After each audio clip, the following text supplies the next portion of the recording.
All right. Giving this another shot. So I took a couple of stop outs last night. Kind of stupid knucklehead trades. So I just put a GTC. I just went short last night on the ES at about 38. I want to say 38 and change, 56, 38 and change. Put a stop at 56.40, and then figured, hey, the hell with it. If we sell off a bit overnight, maybe I'll catch a move.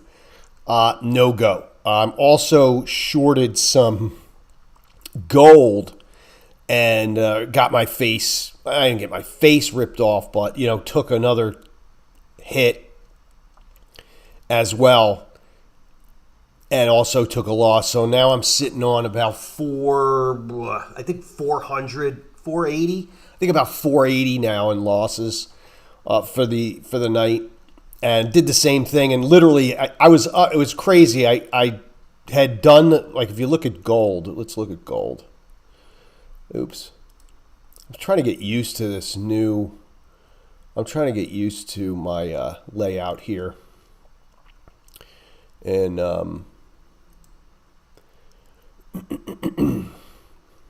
yeah, I'm trying to get used to my layouts here.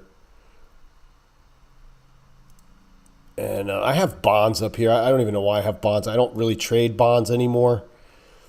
Not per se, but I do. I trade bonds, but I don't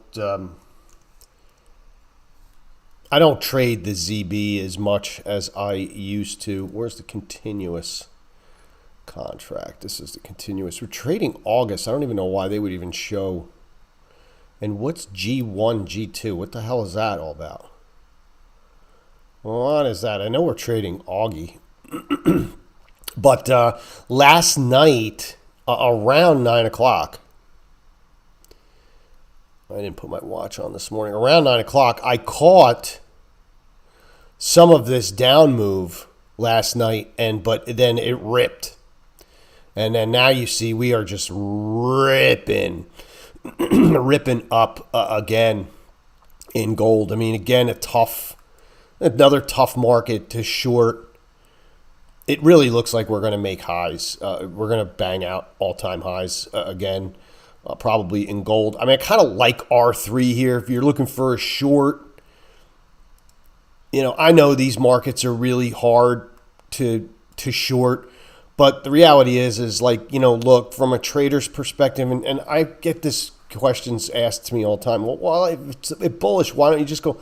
Well, because, at some point, right? Look what's happened, right? So if you actually, look at, and I try to explain this to people, it's not like I'm getting short for the sake of getting short. I'm getting short because, there's these significant pullbacks that we've gotten each time, right? We got it here. We got it here. Right? Each time we got these bounces, man, I can paint them with the best of them, man. I'm telling you. Sometimes I impress myself, right? So we rallied, you kind of can see it here. You kind of have to learn, right? We kind of consolidate, rally, then we sell off. Then we rally, kind of consolidate here, and then we sell off, right? Then we consolidate, rally,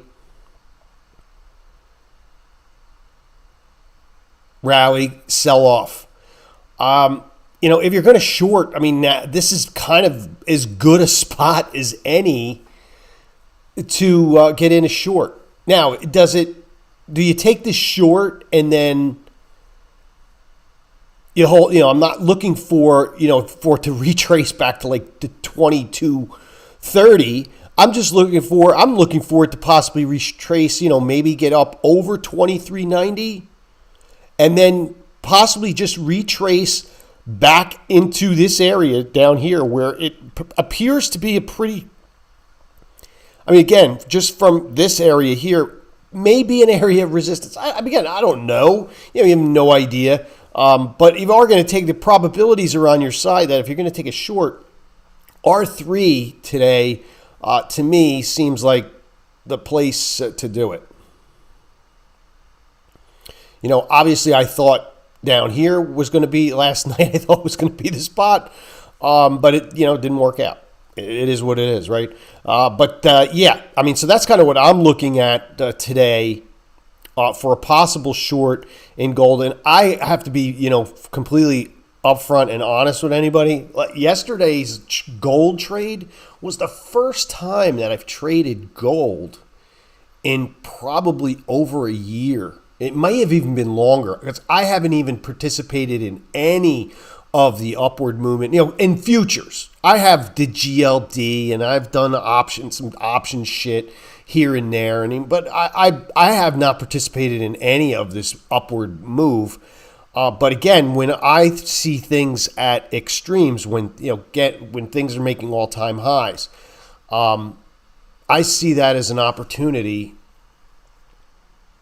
And lately, it's been an opportunity to get your face ripped off. But hey, you know what? That is what that is just how you roll as a trader. So I'm actually going to go ahead and actually watch that movie the other night, Office Space. I don't know why, out of nowhere. And I never realized just how true all that crap is in the corporate world, even to this day when you work at a tech company. All right, and today is what, the 10th? July the 10th, 2024. And Joe Biden is still your president. How do you like that? That probably makes 30% of the people happy, 30% of the people unhappy, and then the other people don't give a flip, which is an awesome, awesome thing. All right, so there you go. A little alert here on R3 on gold futures. Currently trading the August contract in gold. And that's it.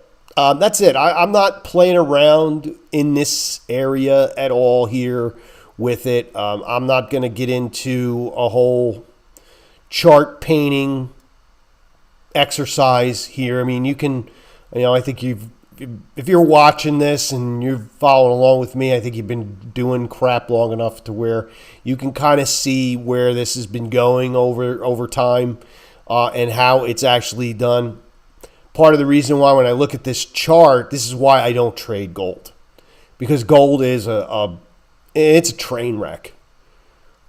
Honestly, it really is. I mean, it's very trendy, and then when it's not trendy, it doesn't do anything.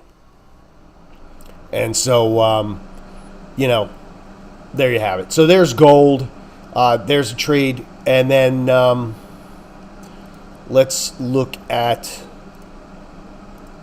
the S&Ps, because why not? And then we'll look at crude oil. And then also we will look at soybeans. So the way I always like to do it, I always like to look at the 4 hour, right? So I always look at 100 miles or 1,000 miles away. And then if you look at the 4 hour, meaning all you're going to see is up, up, and away, right? So the 4 hours really, the long-term chart really isn't telling you anything other than we are just in this ridiculous bull market that is just, I'm fighting it. I'm not complaining about it.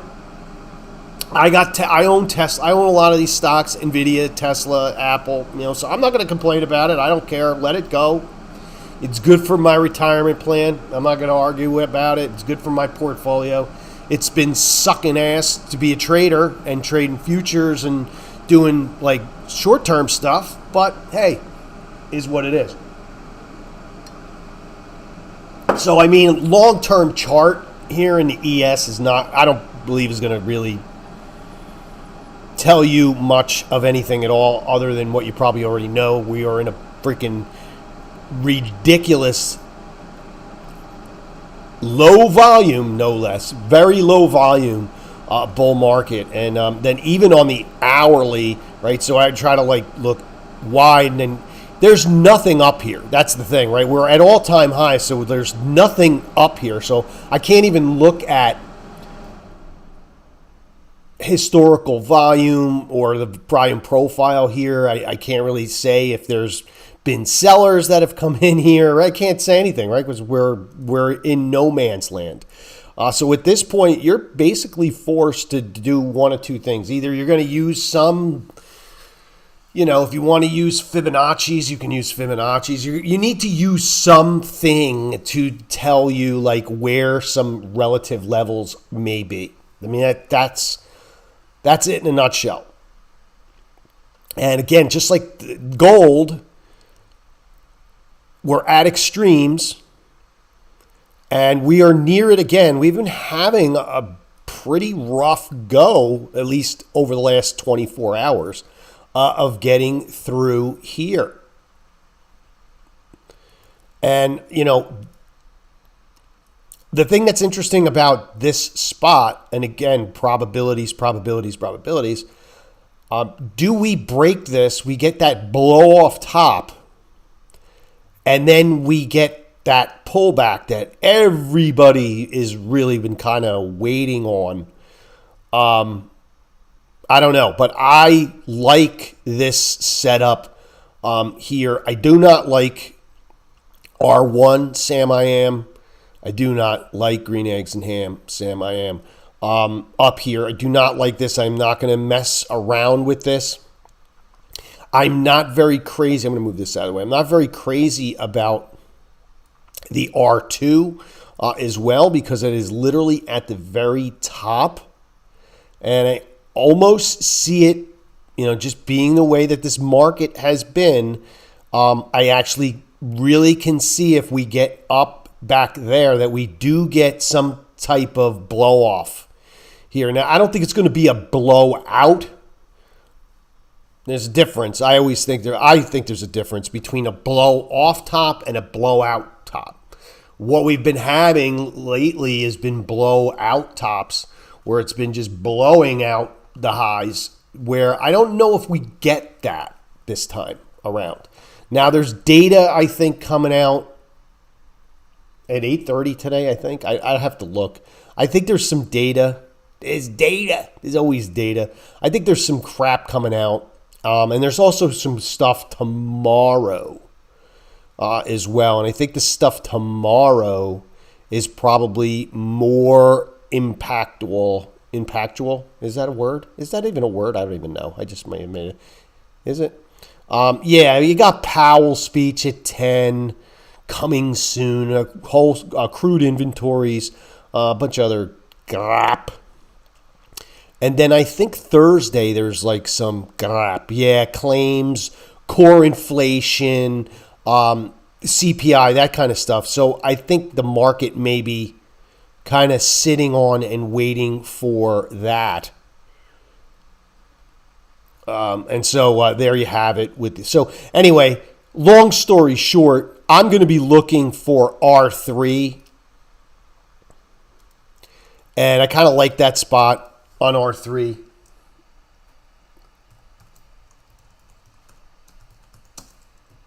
And that's it. I mean, I really got to wait for the data at that point to see if what's going to happen